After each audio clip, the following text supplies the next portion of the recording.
Good morning students, welcome back to my class. तो बेटा अभी तक प्रीवियस वीडियो में मैंने आपको chapter first, second and third का जो रिवीजन है वो करा दिया है और आज हम करेंगे लेसन 4 का रिवीजन जो है आपका रिप्रोडक्शन इन एनिमल्स। ये आपका लास्ट चैप्टर है जो मैं आपको करा चुकी हूँ जुलाई और अगस्त में। इसके बाद हमारा न्यू सिलेबस जो है वो स्टार्ट होगा। तो रिप्रोडक्शन इन एनिमल्स में मैंने आपको बताया था, जैसे पहले हमने समझा था रिप्रोडक्शन इन प्लांट्स जो होते हैं उनमें रिप्रोडक्शन का प्रोसेस किस तरीके से होता है। रिप्रोडक्शन का मीन्स होता है बेटा आपका प्रजनन, मैंने आपको बताया था जैसे कि। तो आपके एनिमल्स जो होते हैं उनमें जो रिप्रोडक्शन का प्रोसेस है वो किन तरीकों से होता है। तो मैंने आपको बताया कि जो रिप्रोडक्शन होता है उसका मीन्स होता है प्रजनन।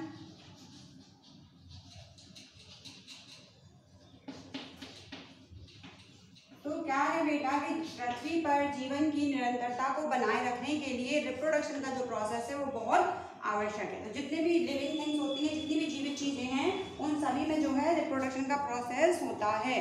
तो यहाँ हम समझेंगे आज जो एनिमल्स होते हैं हमारे, उनमें जो रिप्रोडक्शन का प्रोसेस है वो किन तरीकों से होता है।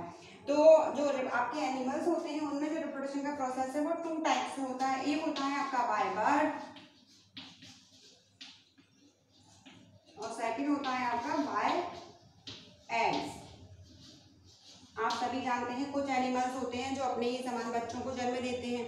अब कुछ एनिमल्स, बर्ड्स, इंसेक्ट्स ऐसे होते हैं जो क्या है अंडे देते हैं और उनके अंडों से जो है उनके बेबी जो है वो बाहर आते हैं। तो मैंने आपको सबसे पहले बताया था कि क्या रहता है आपका, कि सबसे पहले हम समझेंगे कि आपका जो रिप्रोडक्शन है वो क्या है। तो एक ऐसा प्रोसेस जिसमें कोई भी लिविंग ऑर्गेनिज्म अपने ही समान जीव को उत्पन्न करता है वो प्रोसेस आपका कहलाता है रिप्रोडक्शन। अब है आपका जैसे कि आपको बताया गया है बाय बर्थ।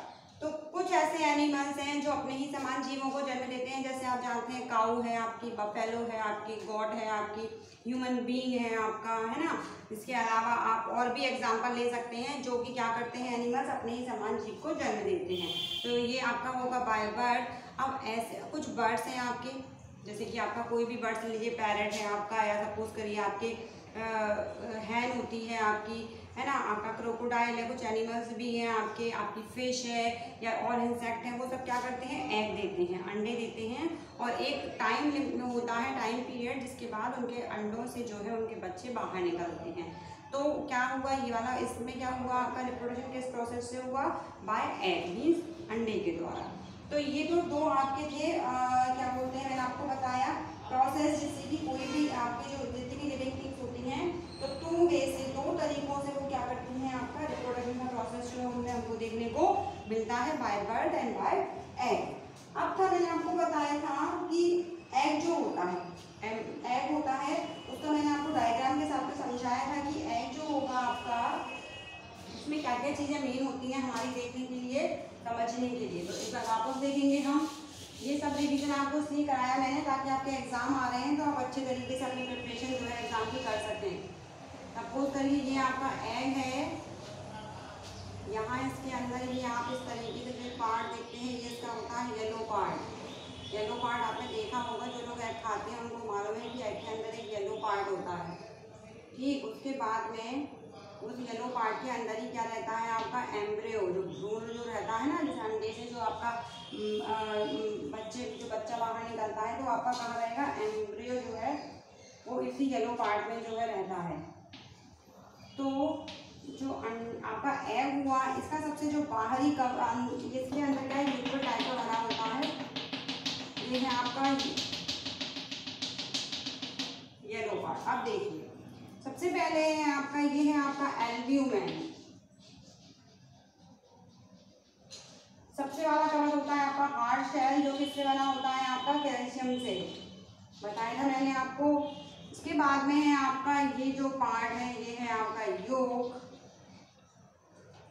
अब देखिए क्या होता है आपका इसमें कि जो आपका एग होता है उसका सबसे बाहरी वाला पार्ट आप देखते हैं बहुत हार्ड होता है, कठोर होता है। तो वो किस वजह से होता है, वो कैल्शियम की वजह से होता है, क्योंकि वो कैल्शियम का बना होता है। अब आप देखते हैं कि जो आपका शेल है उसके अंदर क्या होते हैं, कई सारे पोर्स होते हैं, ये छोटे छोटे डॉट डॉट दिख रहे हैं ना आपको, ये पोर्स हैं इसके, इनको पोर्स बोलते हैं, ये पोर्स हैं आपके। तो कई सारे आपको पोर्स दिखाई देंगे। There are 7000 pores in a chicken egg shell. जो एक मुर्गी का अंडा होता है ना, उसमें कम से कम आपको बोल रहे हैं 7000 पोर्स होते हैं यहाँ पर 7000।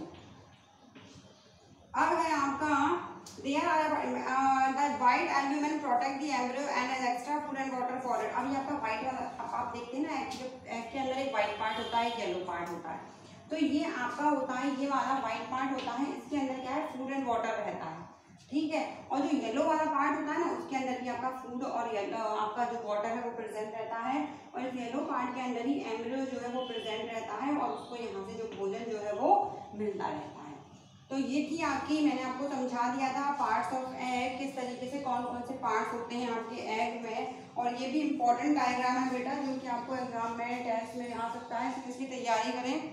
आगे था आपका नेक्स्ट जो टॉपिक था हमारा, वो था आपका डेवलपमेंट ऑफ एग टू चिक। किस तरीके से एक अंडे से एक मुर्गी जो है, एक चिक जो है, बच्चा जो है, उसका डेवलपमेंट, उसका विकास किस तरीके से होता है।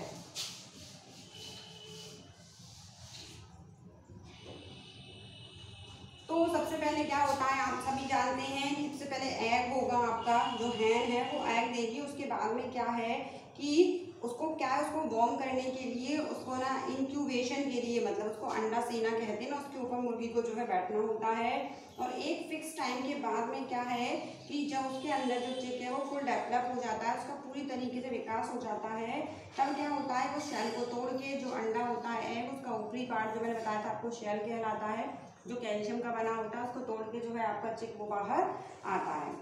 और ये सारे आपके यहाँ पर डायग्राम में भी हमको बताया गया था, इसका पेज नंबर 21 पर आपको पूरा डायग्राम था आपका चिक का, कि एग से फिर आपका चिक बाहर आया, उसके बाद में एडल्ट हुआ, इस तरीके से। नेक्स्ट था आपका frog, life cycle of frog. अब सबसे पहले क्या समझना होता है कि जो आपका फ्रॉग होता है वो कहाँ अंडे देता है, तो फ्रॉग आपका पानी में और गीली जगहों पर जो है वो अंडे देगा।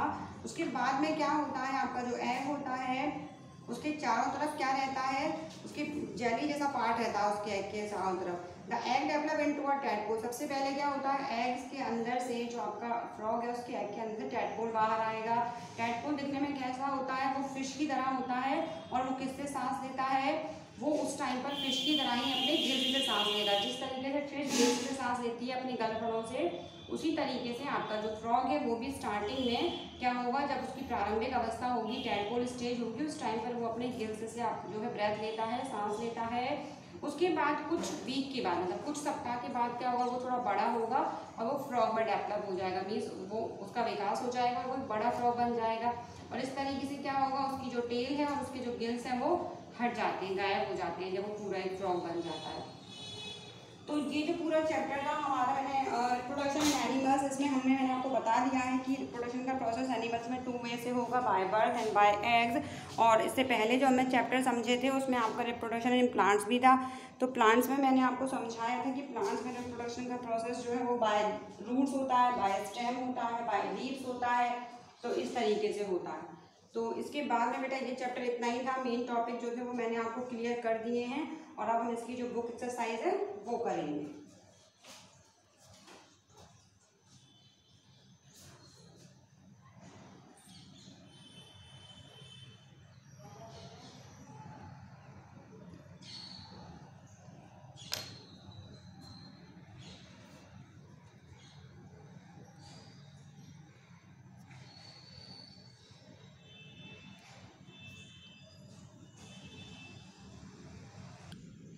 तो टिक द राइट आंसर में हमारा फर्स्ट था animals increase in their number by. जो एनिमल्स होते हैं तो उनकी जो नंबर है वो इंक्रीज़ कैसे होते हैं, वो कैसे बढ़ते हैं संख्या में, किस तरीके से बढ़ेंगे, फीडिंग के द्वारा, ग्रोइंग के द्वारा, मूविंग के द्वारा या रिप्रोडक्शन के द्वारा। तो हमने समझाया था किसके द्वारा बढ़ेंगे, रिप्रोडक्शन के द्वारा। An egg laying animal is, मतलब अंडे देने वाला एनिमल आपका कौन सा होगा, ह्यूमन बीइंग, डॉग, एलिफेंट या लिजार्ड। तो यहाँ अंडे कौन देगा आपका, लिजार्ड। लिजार्ड मीन्स होती है बेटा छिपकली। नेक्स्ट क्वेश्चन है आप, थर्ड है the hen sits on its eggs too. जो हैन होती है मुर्गी, वो अपने जो अंडों पर बैठती है, तो किस लिए बैठती है, to protect it, to destroy it, to make it warm या टू ईट इट। तो क्या है, टू मेक इट वार्म, मतलब उनको गर्म करने के लिए। Giving warmth to the egg is, जो अंडे होते हैं ना उनको गर्मी देने का जो प्रोसेस है उसे क्या कहेंगे, तो उसे इंक्यूबेशन कहते हैं, मतलब अंडे सेना।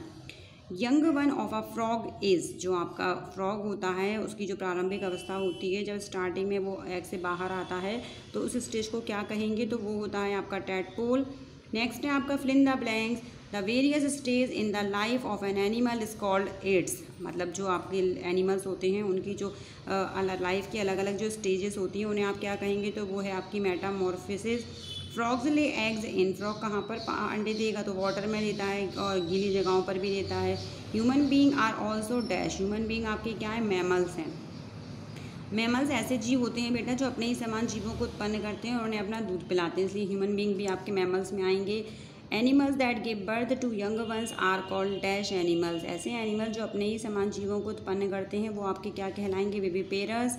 And egg laying animals are called, और ऐसे एनिमल्स जो अंडे देते हैं वो आपके क्या कहलाएंगे, ओविपेरस।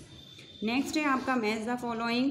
एल्ब्यूमेन, अभी हमने समझा था एल्ब्यूमेन जो होता है वो क्या होता है आपका, तो वाइट इन कलर, मतलब वाइट कलर का जो पार्ट होता है ना एग के अंदर वो आपका एल्ब्यूमेन है। एग शेल क्या होता है, तो एग शेल आपका कैल्शियम कार्बोनेट का बना होता है। योग आपका क्या होता है, तो योग होता है फूड फॉर द एम्ब्रियो, योग के अंदर आपका एम्ब्रियो रहता है भ्रूण और वहीं से वो क्या है फूड प्राप्त करता है। फ्रॉग, फ्रॉग आएगा आपका मेटामॉर्फोसिस में आता है आपका, क्योंकि जो अंडे देने वाले हमारे जितने भी एनिमल्स हैं वो मेटामॉर्फोसिस में आएंगे।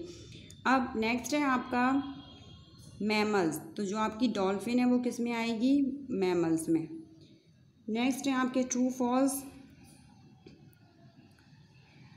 गॉड ले एग्स, गॉड का मीन्स होता है बकरी, आपको यहाँ कहा गया है कि जो बकरी होती है वो अंडे देती है, तो आप सभी को पता है कि ऐसा नहीं है, तो ये आपका फॉल्स है। Animals which lay eggs are called oviparous animals, ऐसे एनिमल्स जो अंडे देते हैं वो आपके ओविपेरस एनिमल्स कहलाते हैं, तो ये आपका ट्रू है। An adult frog has tail, जब फ्रॉग जो है वो पूरी तरीके से डेवलप हो जाता है, पूरी तरीके से विकसित हो जाता है, तो जो एक युवा जो फ्रॉग होता है उसकी टेल होती है, उसकी पूँछ होती है, तो नहीं होती है, तो आप इसे करेंगे false. Frog lay their eggs in wet places, जो आपके फ्रॉग्स होते हैं मेंढक वो क्या है गीली जगहों पर अपने अंडे देते हैं, तो ये आपका ट्रू है। Organism reproduce to maintain the continuity of life, मतलब जो जीव होते हैं उनमें जो रिप्रोडक्शन का प्रोसेस होता है वो क्या है लाइफ की जो जीवन की जो निरंतरता है उसे बनाए रखता है, तो ये भी आपका ट्रू हो जाएगा। तो ये चैप्टर था जो मैंने आज आपको एक्सप्लेन किया, lesson 4 reproduction in animals. I hope आपको अच्छे समझ में आ गया होगा। नेक्स्ट वीडियो में अपना नेक्स्ट चैप्टर स्टार्ट करेंगे, लेसन 5, जो कि आपका रहेगा food sources, food it's sources and preservation, मतलब जो आपका भोजन होता है वो आपको किन किन सोर्स से मिलता है, किन किन स्रोतों से मिलेगा, और प्रिजर्वेशन मीन्स आप उसको किस तरीके से संरक्षित करके, मतलब किस तरीके से उसको सुरक्षित करके रख सकते हैं लंबे टाइम से। आप देखते हैं ना हम वेजिटेबल्स खरीदते हैं तो हम फ्रिज में रख देते हैं ताकि वो ठंडी की वजह से ज़्यादा दिनों तक चल सकें, तो इस फ्रूट्स को भी रख देते हैं, तो इस तरीके से हम किस तरीके से जो आपको फूड है भोजन है वो किन किन सोर्स से मिलेगा और आप उसका प्रिजर्वेशन, उसका संरक्षण किस तरीके से कर सकते हैं, ये आपका लेसन 5 रहेगा जो मैं आपको नेक्स्ट वीडियो में समझाऊंगी। चैप्टर की आप रीडिंग करें तब तक, क्योंकि चैप्टर जब मैं आपको समझाऊंगी और आपने रीड कर रखा होगा तो आप उसे और अच्छे तरीके से समझ जाएंगे। Thank you.